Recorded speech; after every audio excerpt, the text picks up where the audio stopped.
మనము ప్రకటన గ్రంథాన్ని ధ్యానం చేస్తున్నాం. ప్రకటన గ్రంథంలోని అనేక భాగాలుగా మనం ఒక్కొక్క వచనాన్ని ఒక్కొక్క వచనంలో చాలా విషయాలు నేర్చుకుంటూ మనం ముందుకు వెళ్తా ఉన్నాం.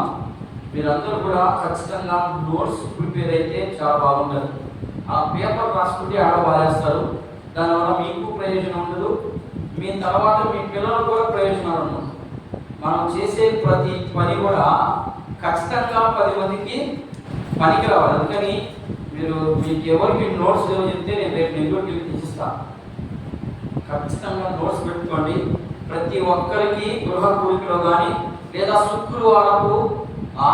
శుక్రవారం మనం పెట్టుకున్నాం కాబట్టి దాంట్లో కూడా ప్రతి ఒక్కరికి ఒక 10 నిమిషాలు మీకు సమయాన్ని ఇస్తాను. మీరు ఏమైనా చెప్పొచ్చు, మీరు ఏ పార్ట్ అయినా చెప్పొచ్చు. దేవుని ప్రేమ చెప్పొచ్చు, దేవుని తీర్పు చెప్పొచ్చు, లేదా దేవుని మంచితనం చెప్పు, ఏదైనా కానీ అది ఏ విషయమైనా ఒక 10 నిమిషాలు. ఎందుకంటే మీరు కూడా నేర్చుకోవాలి వాక్యం. మీరు కూడా దేవుని విషయంలో అందరూ చేసినట్లు మనం చేయక మనం ఒక ప్రత్యేకమైనటువంటి గుంపుగా ఉండాలని ప్రభు మనల్ని లోకంలో నుంచి ఏర్పాటు చేసి పక్కకి తీసుకొచ్చి ఆయన భక్తులతో కడిగి ఇదంతా జరిగింది ఎప్పుడయ్యా అంటే నీవు నేను తల్లి గర్భంలో రూపింపబడక మునిపే ఆయన ఒక ప్రణాళిక కలిగి ఉన్నాడని దేవుని వాక్యం సెలవిస్తూ ఉంది. ఇదంతా ఈ భూమిని ఆకాశమును సృష్టించక మునిపే ఇదంతా జరిగిందని దేవుని వాక్యం సెలవిస్తూ ఉంది. కాబట్టి నీవు నేను రక్షించబడ్డాము, నీవు నేను దేవుని దగ్గరకు వచ్చాము అంటే ఏదో ఆశాగా ఏమి రాలేదు. మన మీద చాలా ప్రణాళికలు ఉన్నాయని దేవుని యొక్క వాక్యం సెలవిస్తూ ఉంది. కాబట్టి మనం కూడా దేవునికి అనుకూలంగా మనం ముందుకు నడిచినట్లయితే ఖచ్చితంగా మనకు కూడా ఆశీర్వాదాలు అనేవి, ఒకవేళ ఈ లోకంలో ఆశీర్వాదాలు అనుభవించలేకపోయినా ఖచ్చితంగా పరలోక రాజ్యంలో ఉండాలి అంటే ఆ ఆశీర్వాదాన్ని నీవు అభివృద్ధి చేసుకుంటే తప్ప లేకపోతే మనం పరలోక రాజ్యంలో ఉండలేము. ఆశీర్వాదం అంటే ఈ లోక సంబంధమైనటువంటి ఆశీర్వాదాలు కాదు, ఆత్మ సంబంధమైనటువంటి ఆశీర్వాదాలు. అర్థమైందా? సరే, చదువుకుందాం. మనం తరచుగా చేస్తున్నటువంటి పుస్తకమే ప్రకటన గ్రంథం. ప్రకటన గ్రంథము 1వ అధ్యాయము 6వ వచనం. 6వ వచనంలో చాలా విషయాలు నేర్చుకున్నాం. ఈరోజు 2 విషయాలు ఉన్నాయి. 2 విషయాలు త్వరగా మనం కంప్లీట్ చేసేసి వచ్చే వారం 7వ వచనానికి వెళ్దాం. 6వ వచనంలో 2వ భాగం చదవండి. 6వ వచనంలో 2వ భాగం, మహిమయు ప్రభావమును యుగయుగములు కలుగునుగాక. ఆమేన్. ఆయన మనలను తన తండ్రియగు దేవునికి ఒక రాజ్యముగాను యాజకులుగాను చేశారు. చిన్న ప్రార్థన చేసుకుందాం. పరిశుద్ధుడా, మహోన్నతుడా, సర్వాధికారి, చదవబడినటువంటి వాక్య భాగంలో నుంచి మాతో మీరు సూటిగా మాట్లాడి ఆధ్యాత్మికంగా మేము అభివృద్ధి పరచబడుటకు మీరు ఇచ్చినటువంటి లేఖనాలను పరిశీలన చేసి మేము నేర్చుకుంటూ అందరినీ సర్వసత్యములోనికి నడిపించుటకు మీరు సిద్ధపరిచిన ఈ వాక్య భాగాన్ని మేము ధ్యానం చేస్తుండగా మేము మాట్లాడక మీరే మాతో చేరి మాట్లాడి మీ నామానికి మహిమ తెచ్చుకోమని.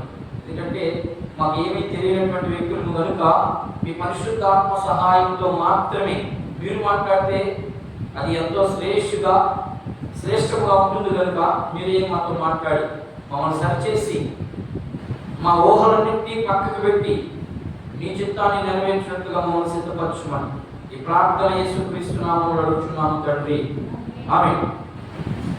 చదవబడినటువంటి భాగంలో 2 విషయాలు కనబడతా ఉన్నాయి. ఏంటయ్యా అంటే, ఒకటి నేను ఇక్కడ బాగా రాసుకున్న చూడండి క్లియర్గా, యాజకుడుగాను, రెండోది రాజుడుగాను చేస్తాను అన్నాడు దేవుడు.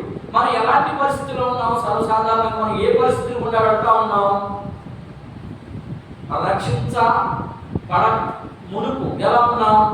రక్షించబడిన తర్వాత సంగతి వేరే. రక్షించబడక ముందు ఎలా ఉన్నాం?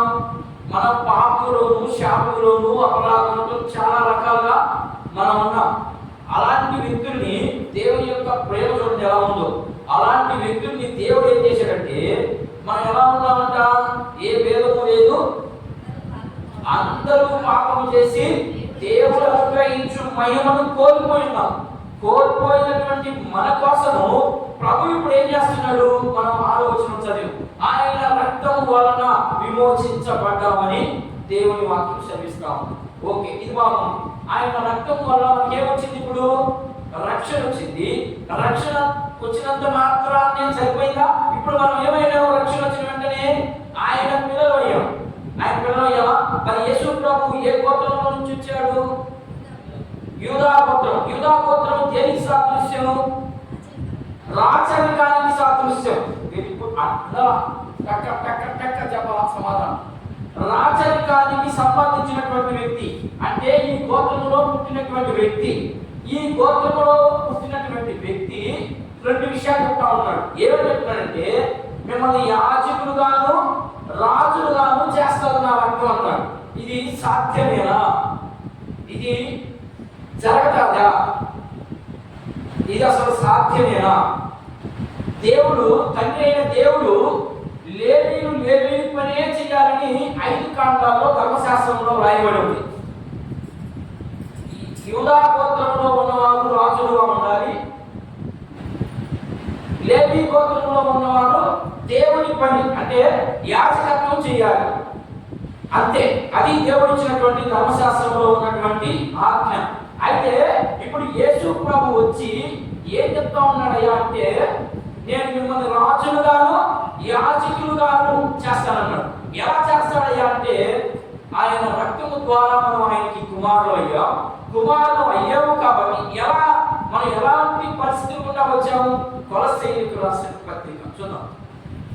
మనం ఎలాంటి పరిస్థితులు గుండా మనం ప్రభువు రక్షించాడనే విషయాన్ని చూద్దాం. కొలస్సీయులకు రాసినటువంటి పత్రిక 1వ అధ్యాయము 11వ వచనాన్ని ఒకసారి గమనిద్దాం. ఆయన మనలను అంధకార సంబంధమైన ఏంటమ్మా? అంధకార సంబంధమైనటువంటి అధికారంతో ఉన్నటువంటి మనలను విడిపించి తాను ప్రేమించిన తన కుమారుని యొక్క తన కుమారుని యొక్క రాజ్యానికి వారసులుగా, అంటే నివాసం అంటే మనం అక్కడ ఉంటామన్నాం అంటే వారసులేనని. ఇప్పుడు ఎలా అయ్యాం మనము? ఆయన రక్తము ద్వారా మనం ఏమయ్యాం? ఇప్పుడు ఆయనకి పిల్లలు అయ్యాం. పిల్లలు అయినప్పుడు మనం ఏమవుతాము? రాజులు అవుతాం, అంతే. ఎందుకని? ఆయన యోధా గోత్రంలో పుట్టినటువంటి వ్యక్తి కాబట్టి ఆయనకి మనం పిల్లలు అవుతాం. ఇది రైట్. కానీ ప్రభువు వారు ఏం చెప్తున్నాడంటే, మిమ్మల్ని యాజకులుగా కూడా చేస్తానన్నాడు. ఇది సాధ్యమేనా? ఇది అసలు జరగని పని, ఇది అసాధ్యం. ఒకడు రాచరికంలో పుట్టి యాజకత్వం చేసేదానికి ధర్మశాస్త్రం ఒప్పుకోదని మనం ఆల్రెడీ చాలా విషయాలు నేర్చుకున్నాం. మనం రాజుల గ్రంథాలుగా మనం చదివినట్లయితే, ఇశ్రాయేలు రాజులు రాజ్యము విడిపిన తర్వాత అనేకులు రకరకాలుగా పూనుకున్నారు రాజులే యాజకత్వం చేయాలని. కానీ దేవుడు ఒప్పుకోలేదు. దేవుడు ఒప్పుకోక వాటి కొంతమందిని చంపేయడం జరిగింది. మన ఉదాహరణకి నిర్గమకాండంలో మనం చూస్తే, మోషేకి చిన్నారి పెద్ద పిల్లలు ఉన్నారు కదా. కోరాహు కుమారుడు తెలుసు కదా, మనకి తెలుసు. ఈ కోరాహు కుమారుల్లో మోషే మీద తిరగబడ్డారు. ఏమయ్యా మోషే, నీవు నీ అన్నయ్య దేవుని పని చేయాల్సింది, మేము కూడా దేవుని ప్రజలమే కదా, మేము కూడా అదే గోత్రంలో నుంచి వచ్చాం కదా, మరి మేము కూడా చేయొచ్చు కదా అని తిరుగుబాటు స్వభావంతో ఎక్కబాటు చేశారు. కోరాహు కుమారుని భూమి నెలలు విడిచి, అంటే భూమి 2 పాయలు అయ్యి వాళ్ళందరినీ మింగేయడం జరిగింది. వారందరికీ వారి కుటుంబంలో ఉన్నటువంటి ప్రజలందరూ కూడా భర్తీ చేసుకున్నాడు దేవుడు. కానీ ఇక్కడ దేవుడు ఏం వాగ్దానం చేస్తున్నాయా మనకంటే, ఖచ్చితంగా వీళ్ళు యాజకులుగా కూడా ఉంటారు అని చెప్పేశాడు. ఇది సాధ్యమేనా? సాధ్యము కాదా? ఒకవేళ సాధ్యం అవ్వాలంటే ఎలా? ఒకవేళ సాధ్యము కావాలంటే ఎలా జరుగుతుంది? ఇది జరగదా? జరగదా? ఎందుకంటే ఇది నీకు నాకు ఒకవేళ సాధ్యమే అని అనుకోవచ్చు, కానీ ఇశ్రాయేలు ప్రజలకి ఇది అసాధ్యం. ఎందుకంటే వాళ్ళకి ధర్మశాస్త్రం అంతా క్లియర్గా తెలుసు. దేవుని నిబంధనలంతా వాడికి పూర్తిగా తెలుసు, దేవుని వాక్యాలన్నీ కూడా వాడికి కరెక్ట్ గా తెలుసు. అలాంటప్పుడు ఇది జరగడము అసాధ్యం అని అనుకున్నారు. కానీ మన ప్రభువు దేన్నైనా చేయగలిగినటువంటి సమర్థుడు, శక్తి కలిగినటువంటి వాడు. అది ఎలా మనం కొన్ని వచనాలు పరిశీలిద్దాం. ఇప్పుడు రాజులుగా చేస్తాడు, అంధకార సంబంధం నుంచి తీసుకొచ్చి ఆయన పిల్లలుగా చేసుకున్నాడు. ప్రకటన గ్రంథము 5వ అధ్యాయం 10వ వచనం పక్కనే ఉంది చూడండి. 5:10 చదవండి. 5:10 మీలో చదువు. 5వ అధ్యాయము నీవు వధింపబడిన అక్కడ చదవాలి. నీవు వధింపబడిన వాడివై నీ రక్తమిచ్చి ఏంటమ్మా ప్రతి వంశములోను ఆయా భాషలు మాట్లాడే వారిలోను ప్రతి ప్రజలలోను ప్రతి జనములోను దేవుని కొరకు మనుషులను కొని మా దేవునికి వారిని ఒక రాజ్యముగాను యాజకులుగాను చేసిది కనుక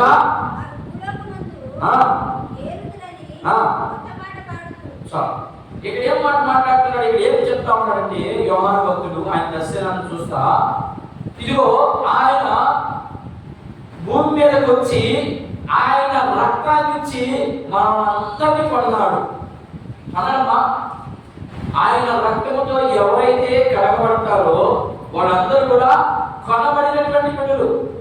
ఆ కొనబడినటువంటి బిడ్డలు కొనబడిన రీతిగానే ఉన్నారా? లేనప్పుడు కూడా దేవుడు వాగ్దానం చేస్తా ఉన్నాడు, మీరు ఎలాగైనా ఉండండి, మీరు రాజులుగాను యాజకులుగాను చేస్తానన్నాడు. మన జీవితం అంతా ఆయనకి తెలుసు, మనం ఎలా బ్రతకదాము, ఎలా ఎప్పుడు మారిపోతాం అనే విషయాన్ని కూడా ప్రభువుకు తెలుసు. అయినా కూడా వాగ్దానం చేస్తా ఉన్నాడు. మరి దేవుడు మనకి ఇన్ని చేస్తే మనం ఏం చేస్తున్నాం? ఇప్పుడు నాకేం చేసాడు దేవుడు? ఏంటంటే నాకేం చేసాడు దేవుడు?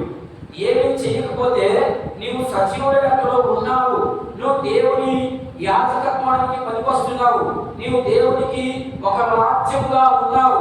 ఇన్ని విషయాలన్నీ నీకు ఎలా అర్థం అవ్వాలి అంటే ఇప్పుడు ఇంకా కొన్ని విషయాలు చూద్దాం. అయితే యూదా రాజుగా ఉన్నటువంటి వ్యక్తి లేవీ అవ్వడము లేవీ గోత్రంలో పుట్టడం సాధ్యమేనా? అందుకనే యోహాను సువార్త 3వ అధ్యాయంలో ఒక ధర్మశాస్త్ర ఉపదేశకుడు వచ్చి ఆయన మాట్లాడతాడు. యేసుప్రభు ఏమయ్యా, కొత్తగా జన్మించితే కానీ నీవు కొత్తగా జన్మించితే కానీ దేవుని రాజ్యంలో ప్రవేశింపనేరవు అని అన్నాడు. కొత్తగా జన్మించాలని ఆల్రెడీ పుట్టినాడు ఆ వ్యక్తి. పుట్టిన వ్యక్తి మళ్ళా ఎలా పుట్టాడు? అలాగే ఇప్పుడు మనము యేసుక్రీస్తు రక్తం ద్వారా కలగబడ్డాం కాబట్టి మనం ఇప్పుడు యూదా వంశానికి సంబంధించినటువంటి మనుషులు అనుకున్నాం. అనుకున్నది మనం యూదాకి సంబంధించినటువంటి కుమారుడిని కుమార్తెని. ఎందుకని యేసుక్రీస్తు రక్తం ద్వారా కలగబడిన వాళ్ళందరూ నా పిల్లలు అని ఆయనే వాగ్దానం చేస్తున్నాడు కాబట్టి మనం అందరూ ఆయన పిల్లలు అయిపోయాయి. అయితే ఇప్పుడు లేవీ గోత్రమే కావాలంటే ఎలా? ఇది సాధ్యమేనా? మళ్ళా వెళ్ళి ఆయనలో పుట్టగలవా అనే విషయాలు కొద్దిగా మనం పరిశీలన చేద్దాం. ఏంటయ్యా అంటే యూదా గోత్రంలో పుట్టినటువంటి వారు రాజులుగా ఉండాలి, లేవీ గోత్రంలో పుట్టినటువంటి వారు మాత్రం యాజకత్వం చేయాలి. ఇప్పుడు యాజకులుగా ఉండడం సాధ్యమా అంటే ఇప్పుడు అది యేసు ప్రభు దగ్గరికి వెళ్ళినటువంటి వారికి సాధ్యమే, యేసు ప్రభుని నమ్మనటువంటి వారికి సాధ్యం కాదు. అది ఎలాగో ఇప్పుడు యేసు ప్రభు కొన్ని వివరణిస్తా ఉన్నాడు. ఇది అయితే ఇది సాధ్యమేనా? ఇప్పుడు రాజులుగా ఉండాలి అంటే ఈ వంశంలో పుట్టాలని నేర్చుకున్నాం, యాజకులుగా ఉండాలి అంటే ఈ వంశంలో పుట్టాలని నేర్చుకున్నాం. ఈ రెండింటిని కలపాలి అంటే ఇది సాధ్యమేనా అనే విషయం దగ్గరకు వచ్చి ఇప్పుడు ఆగాను. ఇది సాధ్యమేనా అంటే ఇక్కడ మళ్ళా రెండు విషయాలు ఉన్నాయి. ఒకటి యేసు ప్రభుని నమ్ముకున్న వారికి, ఆయన రక్తంతో కడగబడిన వారికి, ఆయన ఎందుకు విశ్వాసం ఉంచబడిన వారికి ఇది సాధ్యమే అంటే అర్థం. ఇప్పుడు ఎలా అనేది నేను చూపిస్తాను. ఒకవేళ యేసు ప్రభుని నమ్ముకోకుండా, ఆయన రక్తముతో కడగబడకుండా ఒకవేళ నేను ఉన్నట్లయితే అది అసాధ్యం, అది మీకు అది రాదు. ఒకవేళ రాదు అని అని ఇప్పుడు తెలిసింది కాబట్టి ఇది మొదలుకోనైనా మనం ఆయనలోకి వెళ్ళేదానికి మనం సిద్ధపడేదానికి అందరూ కూడా సిద్ధపడతాం. ఇది ఎలా సాధ్యం? హెబ్రీయులకు రాసినటువంటి పత్రిక చూద్దాం ఎలా అది సాధ్యమో, ప్రభు ఏం చేస్తే అది మనకు అభ్యసిస్తాడో మనం ఒకసారి చూద్దాం. మనందరికీ తెలియనటువంటి కొన్ని విషయాలు చూపిస్తా ఉన్నాడు ఇక్కడ. ఎలా సాధ్యం? మనం కూడా అప్పుడప్పుడు పరిశీలన చేసుకుంటా ఉన్నారు వాక్యం. ఇదేంటిది? ఎలా ఇది యూదా వంశంలో పుట్టినటువంటి వాక్యం ఒకటి చెప్తా ఉంది, లేవి గోత్రంలో చెప్పిన వారు ఒకటి చెప్తా ఉంది. మరి యేసు ప్రభు ఇలాంటి మాట మాట్లాడుతున్నాడు ఏంటి? ఇది ఎక్కడ ఎలా అనే విషయాలు మనం కూడా అప్పుడప్పుడు మనం పరిశీలన చేసి చూసినప్పుడు ఆయన మనకు అర్థమవుతాడు. హెబ్రీయులకు రాసిన పత్రిక 7వ అధ్యాయం చెప్పాను ఆయన 11వ వచనం నుంచి 17 వచనాలు క్షుణ్ణంగా నీటిగా నిదానంగా మనం గమనిస్తే అక్కడ ప్రభువులు వారు చేసినటువంటి ఆ యాజకత్వం యొక్క విలువేంటో మనకు తెలుస్తుంది. చదువుదాం. ఆ లేవీయులు యాజకులై ఉండగా ధర్మశాస్త్రం ఇవ్వబడిన కనుక ఆ యాజకుల వలన సంపూర్ణ స్థితి కలిగిన ఎడల అహరోను క్రమములో చేరిన వాడని చెప్పబడక మెంకిసెదెకు క్రమము చొప్పున వేరొక యాజకుడు రావాల్సిన అవసరం ఏమి? ఇక్కడ నేను మళ్ళీ ఒకసారి నిదానం చూడమా. ఆ లేవీయులు యాజకులై ఉండగా ప్రజలకి ఏమి ఇవ్వబడిందట? ధర్మశాస్త్రం ఇవ్వబడింది కనుక ఆ యాజకుల వలన సంపూర్ణ సిద్ధి, ఇది జాగ్రత్త వినాలి, ఆ యాజకుల వలన సంపూర్ణ సిద్ధి కలిగిన ఎడల అహరోను క్రమములో చేరిన వారిని చెప్పబడక మెల్కీసెదెకు క్రమము చొప్పున ఇక్కడ ఏం మాట్లాడుతున్నారంటే అక్కడ ఉన్నటువంటి భావం ఏంటంటే ఈ యాజకులు సంవత్సరానికి ఒక్క మారే వెళ్తున్నారు, అంతే కదా. ప్రధాన యాజకుడు ఆ అతి పరిశుద్ధ స్థలంలోనికి ఒక్కసారి మాత్రమే వెళ్తా ఉన్నారు, సంవత్సరానికి ఒక్క మారే. ఓకేనా? జాగ్రత్తగా వినాలి. ఎలా ఈ విషయము ఈ రెండింటిని కలిపేదానికి దేవుడు ఎలాంటి విషయాలు మనకి నేర్పిస్తున్నాడు ఇక్కడ అర్థమవుతుంది. ఇక్కడ అహరోను సంతతి వారు ఏం చేస్తున్నారంట? అహరోను సంతతి వారు సంవత్సరానికి ఒక్క మారు మాత్రమే అతి పరిశుద్ధ స్థలంలోనికి వెళ్తారు. వెళ్ళి అక్కడ పాపము చేసినటువంటి వారి విషయంలో బలి చేసినటువంటి రక్తాన్ని ఆ అతి పరిశుద్ధ స్థలంలో ఆ మనస్సు మీద 7 మార్లు చల్లి, మనం ఆల్రెడీ నేర్చుకున్నాం 7 అనే సంఖ్యని గురించి చాలా విషయాలు చెప్పాను మీకు. అలాగే ఇప్పుడు ఈ అతి పరిశుద్ధ స్థలంలోనికి అహరోను సంతతి వారు మాత్రమే వెళ్ళి ఇక్కడ ఆ అతి పరిశుద్ధ స్థలంలో ఆ రక్తాన్ని 7 మార్లు ప్రోక్షించి ఆ తర్వాత తీసుకొచ్చి ప్రజల మీద ప్రోక్షిస్తే పాపము పోయిందనేది పాత నిబంధనలో ఉన్నటువంటి సిద్ధాంతం. ఓకేనా? ఈ పాత నిబంధన ప్రకారము అహరోను సంతతి వారు చనిపోకుండా ఒకే వ్యక్తి చేస్తున్నాడా? ఇది ప్రశ్న. మీకు అర్థం చేసుకునే ప్రయత్నం చేయండి. ఎట్లా వెళ్తున్నాడైనా సంవత్సరానికి ఒక్క మారే వెళ్తున్నాడు. వెళ్ళేటప్పుడు అహరోను తర్వాత ఇంకెవరు వెళ్ళలేదా? అహరోను చచ్చిపోయాడా బ్రతుకున్నాడా? చనిపోయాడు. ఇప్పుడు చనిపోకుండా ఉండగలిగినటువంటి వ్యక్తి, నిరంతరము యాజకత్వంలో నిలబడినటువంటి వ్యక్తి ఎవరైనా ఉన్నారు అంటే అది ఒక యేసు ప్రభు మాత్రమే. నిరంతరము ఆయన యాజకుడు. కానీ ఇక్కడ సంవత్సరానికి ఒక్కసారి మాత్రమే వెళ్ళాలి. అది అహరోను సంతతికి సంబంధించినటువంటి వారు. అహరోనే వెళ్తున్నాడు ఇప్పుడు దాకా అంటే యేసు ప్రభు రాక మునుపు అక్కడ ఉన్నటువంటి సంవత్సరాలన్నింటిలో అహరోను మాత్రమే వెళ్తున్నాడా? అహరోను చనిపోయాడు, అహరోను పిల్లలు వచ్చారు, వాళ్ళ పిల్లలు చనిపోయారు, వాళ్ళ యొక్క యాజకత్వం క్రమక్రమంగా వస్తా ఉంది. ఇప్పుడు యేసు ప్రభు ఏం చెప్తున్నాడంటే మెల్కీసెదెకు, ఇది ఈ విషయం ఎప్పుడన్నా విన్నారా? అసలు మెల్కీసెదెకు ఎవరు? అసలు మెల్కీషెదకు క్రమం అంటే ఏంటి? ఇది ఎప్పుడు వినలేదా? ఎవరు వినలేదమ్మా? మెల్కీషెదకు క్రమం, అసలు మెల్కీషెదకు అసలు ఆ పేరే ఎలా వినలేదు. ఇలాంటివి చెప్పండి మన సంఘాల్లో. మన సంఘాలలో డబ్బులు ఏమేమి వస్తాయా? డబ్బులు ఎవరికి ఇవ్వాలన్నా, లేకపోతే ఇంకొక దాని గురించి మాట్లాడతారు. మెల్కీషెదకు క్రమం ఎక్కడ ఉందా? నేను ఏమైనా చెప్పానా? ఆరోగ్యం చదువు మళ్ళీ ఒకసారి చదువు. ఎలా అయ్యారంట నేను ముగిస్తాను, సమర్పించిపోతాను. చదువు అదే మాట్లాడాలి. చదువు. మెల్కీషెదకు క్రమము చొప్పున వేరొక యాజకుడు రావాల్సిన అవసరమే లేదు. ఏం చెప్తున్నానంటే, నేను మెల్కీషెదకు క్రమము చొప్పున వేరొక యాజకుడు అంటే ఇక అవసరం లేదు. ఎందుకని? నేను నిరంతరం ఉంటాను. నేను నిరంతరము ఉండే యాజకుడిని.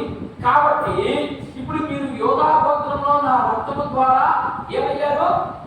రాజులయ్యారు. నేను మెల్కీషెదకు క్రమాన్ని ఉపయోగించాను కాబట్టి నాకు నిత్యము సావు లేదు. కాబట్టి ఇప్పుడు మీరేమయ్యారు?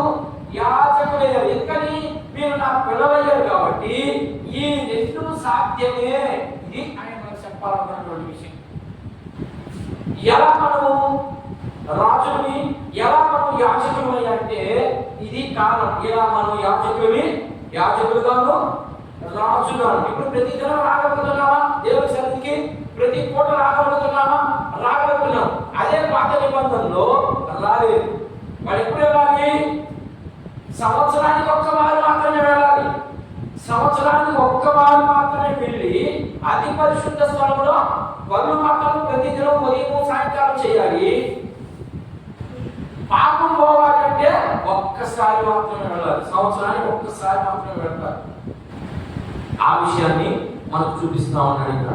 నేను ఇంకా కొన్ని వచనాలు చూద్దాం. ఎలా ఆయన యాజకత్వాన్ని ఎలా చేశారనే విషయాలు, కొన్ని విషయాలు చూపించి నేను ముగిస్తాను. 110వ కీర్తన గ్రంథం 110వ కీర్తన 4వ వచనం ఒకసారి గమనిద్దాం. ఆయన ఎలా యాజకత్వం అంటే, ఆయన సజీవుడు, ఆయనకు మరణం లేదు. ఎంతో మంచి యాజకులు వచ్చారు, చచ్చిపోయారు, కానీ ఆయన నిరంతరం ఉన్నటువంటి యాజకుడు ఆయన. అందుకని మనం అయ్యాం. చూద్దాం. మెల్కీషెదకు క్రమము చొప్పున మనము నిరంతరము యాజకులమై ఉందుమని యెహోవా ప్రమాణం చేయుచున్నాడు. ఆయన ఏం చెప్పాడంట? మాట తప్పడు. ఎప్పుడు? నీవు ఆయన క్రమంలో నడిచినప్పుడు మాత్రమే. నేను రక్షించబడ్డాను, నేను బాప్తిస్మం తీసుకున్నాను, నేను ప్రభువులో చేయి వేస్తున్నాను అనుకుంటే కాదు. ఆయన ఒక క్రమం నియమించాడు. ఆ క్రమంలో నీ యొక్క జీవితం పరిమాణం ఎంత ఉందో తోక వేసుకోవాలి. ఎప్పుడు వేసుకోవాలి తోక అంటే ప్రతి రాత్రి, వీలైతే ప్రతి పూట, ప్రతి రాత్రి ఎందుకు చెప్తానంటే కొవ్వులు మనంతా ఈ శరీర సంబంధమైనటువంటి ఆహారం కోసం సమకూర్చుకోవాలి. కాబట్టి రాత్రిని మాట్లాడి అలా ఫుల్గా ఉన్నటువంటి వారు, ఇంటికాడ ఉన్నటువంటి వారు ఏం చేయాలా? ప్రతి పూట, ప్రతి క్షణం దేవుడి సన్నిధిలోనే గడపాలి. అప్పుడు మనం ఆయన ఇంకా సన్నిహితులు అవుతాం, ఆయనకి ఇంకా దగ్గరమైనటువంటి బంధువులు అవుతాం. ఓకేనా? అలాగే పేతురు రాసినటువంటి మొదటి పత్రిక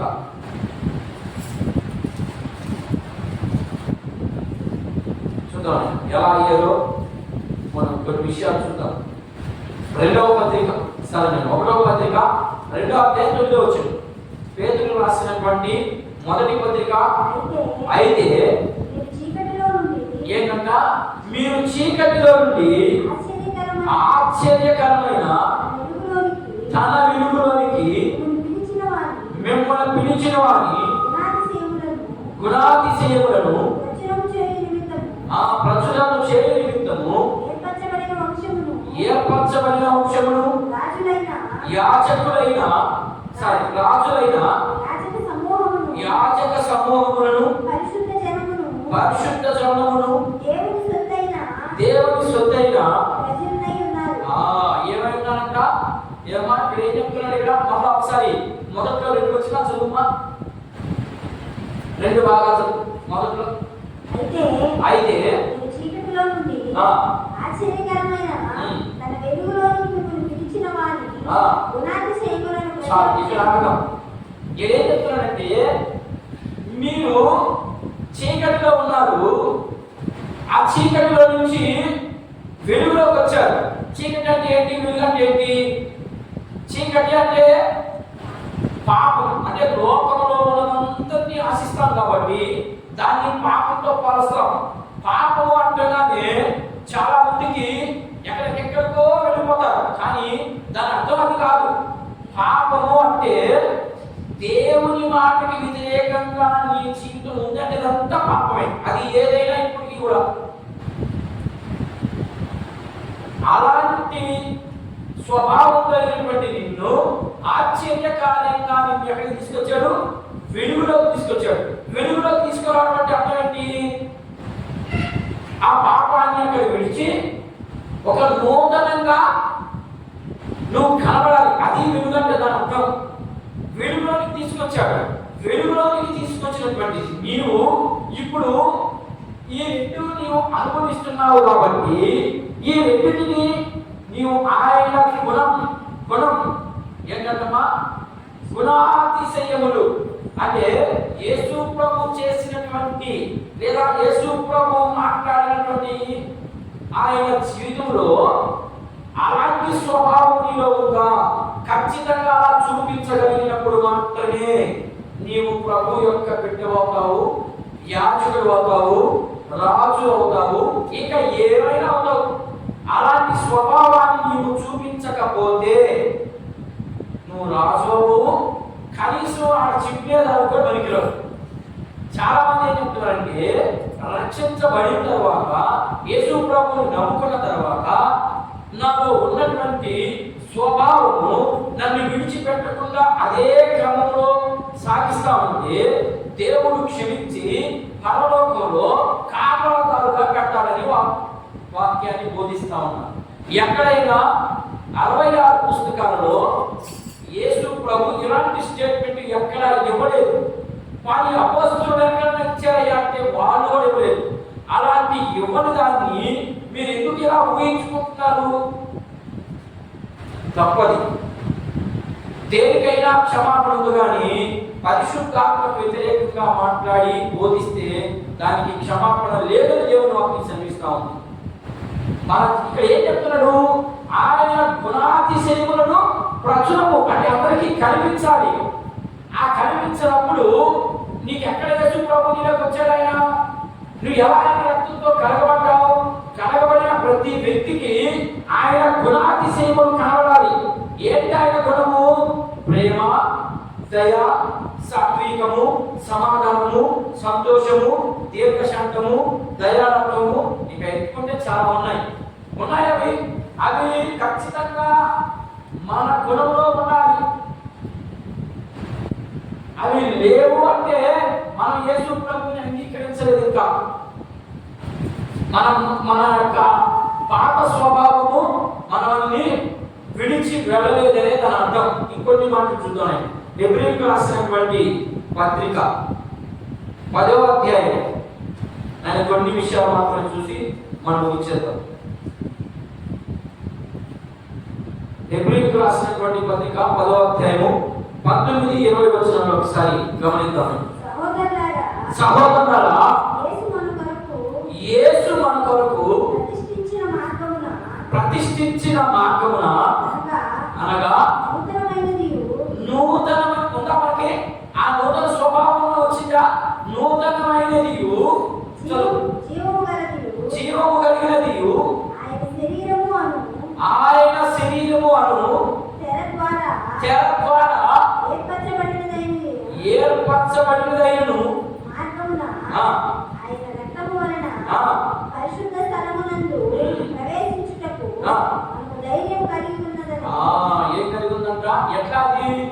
ఆయన శరీరం అనే తెర, ఆ తెర చిరిగింది. యేసు ప్రభువుని సిలువ వేసినప్పుడు చిరిగింది. ఎందుకు చిరిగింది అయ్యా అని మన ప్రశ్న వేయాలి. అది యేసు ప్రభువుని సిలువ వేసే రోజు, ఈస్టర్ రోజు మాట్లాడుతుంది. ఎలా చిరిగింది? జరిగింది అసలు? జరగడానికి అవసరం ఏముంది? అవసరం లేకుండా ఆయన దేవుడు కదా, మీ పాపాలన్నీ పోయినాయి అని చెప్పొచ్చు కదా. అలా చెప్పలేదు ఆయన. ఆయన కూడా మన నిమిత్తము శిక్షను అనుభవించాడు. ఆయన ఆ 12 గంటల నుండి 1 గంట మధ్యలో ఆయన మీద తీర్పు వచ్చింది. ఈ లోకంలో ఉన్న చేసిన ప్రతి పాపము, ప్రతి మనిషి పాపం ఆయన మీద వెళ్ళిపోయింది. ఆయన మీద వెళ్ళిపోయి ఆయన ఆ 12 నుండి 1 గంట ప్రాంతంలో బహువేదన పడ్డాడని బైబిల్ స్టేట్మెంట్. అంత వేదన పడిన ఆయన ఇంకేం చేయాలి? నీకు నాకేం చేశాడు యేసు ప్రభు, నాకేం చేశాడు యేసు ప్రభు అని అనుకుంటున్నాం మనం. ఏం చేయాలి? ఇంకేం చేయాలి? ఆయన నీకు ఇంతకంటే చేసేవాడు ఎవరున్నారు ఈ లోకంలో? ఇంకొక వ్యక్తి ఎవరైనా చూపించగలరా? ఇంకేం చేయాలి మనకి? ఇది ఎంత భాగ్యము! ఇలాంటి భాగ్యము నీవు నేను అనుభవిస్తున్నామంటే మనం ఎంత ధన్యులమో, ఆయన ప్రేమ మన మీద ఎంత ఎక్కువగా ఉందో ఒకసారి మనం పరిశీలన చేసుకుందాం. ఇంకా చివరిగా కొన్ని మాటలు చూద్దాం. ఆయన ప్రకటన గ్రంథము 1:6 చదువు, మొత్తం చదువు. ఏంటంటే మనం ప్రేమించు, ఆయన ప్రేమను చూపిస్తాడు, వర్ణిస్తాడు ఇక్కడ. తన రక్తము వలన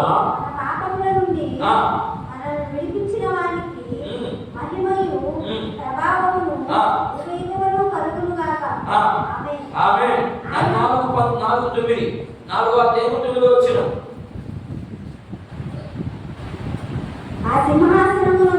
చూడండి. యుగ యుగములు ఆమెను కలిగిన తర్వాత ఇప్పుడు మళ్ళా వెంటనే ఇంకో మాట మాట్లాడుతున్నాడు. ఏమంట? ఆయన సింహాసనం ఎదుట ఆసీనుడై ఉండి యుగ యుగములు జీవించుచున్న వారికి మహిమయు ఘనతయు కృతజ్ఞతాస్తుతులు కలుగునుగాక అని ఆ జీవుడు కీర్తించుచుండగా, చదువు. ఆ 20 పెద్దలు సింహాసనమునందు ఆసీనుడై ఉండువాని ఎదుట సాగిలపడి యుగ యుగములు జీవించుచున్న వారికి నమస్కారం చేయుచు, ప్రభువా మా దేవా, నీవు సమస్తమును సృష్టించితివి నీ చిత్తమును బట్టి.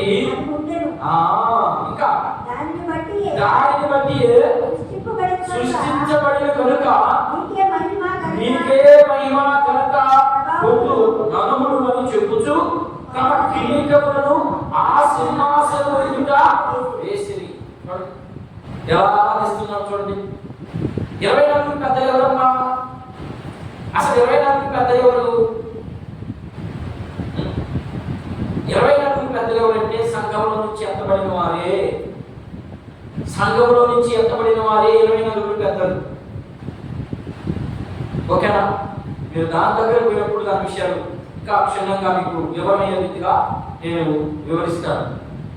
ఇంకా 5:13 చూడైనా, అదే మాట్లాడు. 5:13 అదే పుస్తకంలో అంతటా పరలోకమందును భూలోకమందును భూమి కిందను సముద్రంలో ఉన్న ప్రతి సృష్టమును అనగా వాటిలో ఉన్న సర్వమును సింహాసనాసీనుడై ఉన్న వానికి గొర్రె పిల్లకమును స్తోత్రమును ఘనతయు మహిమయు ప్రభావములు యుగ యుగములు కలుగునుగాక అని చెప్పుట నేను విన్నాను. ఇదంతా ఏం చేస్తున్నాడు ఇక్కడ?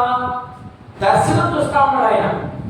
యోహాను భక్తుడు దర్శనంలో చూస్తాడు, ఇదంతా ఇలా జరుగుతుంది, నేను ఇదంతా చూస్తా ఉన్నాను అని మనకి నేర్పిస్తా ఉన్నాడు. 7:11 దీంట్లో నుంచి మనం ఏం నేర్చుకోవాలి? ఒక్క నిమిషంలో చెప్పేస్తాను. 7:11 దేవదూతలందరూ సింహాసనం చుట్టూను పెద్ద ఎవరంతా? మనమే. ఎంత గొప్ప భాగ్యం మనకి! ఇలాంటి భాగ్యాన్ని మనం తోసేసుకుంటున్నాము అంటే మనం ఎలాంటి స్థితికి వెళ్ళిపోతామో చూడండి. ఏంటంటే మనం ఒకసారి దేవదూతలందరూ సింహాసనం చుట్టూ ఉన్న పెద్దలందరూ ఆ 4 జీవుల చుట్టూ నిలబడి వారు సింహాసనము ఎదుట సాష్టాంగపడి ఆమేన్ యుగ యుగముల వరకు మా దేవునికి స్తోత్రము, మహిమయు, జ్ఞానమును, కృతజ్ఞత, స్తుతి, ఘనత, శక్తి, పరము కలుగును గాక అని చెప్పుట దేవునికి నమస్కారం చేసింది. ఆమె చూడండి ఎంత గొప్ప భాగ్యం మనకి. దేవదూతల కంటే మనకే ఎక్కువ మెజారిటీ ఇస్తాడు దేవుడు. నేను వీలైతే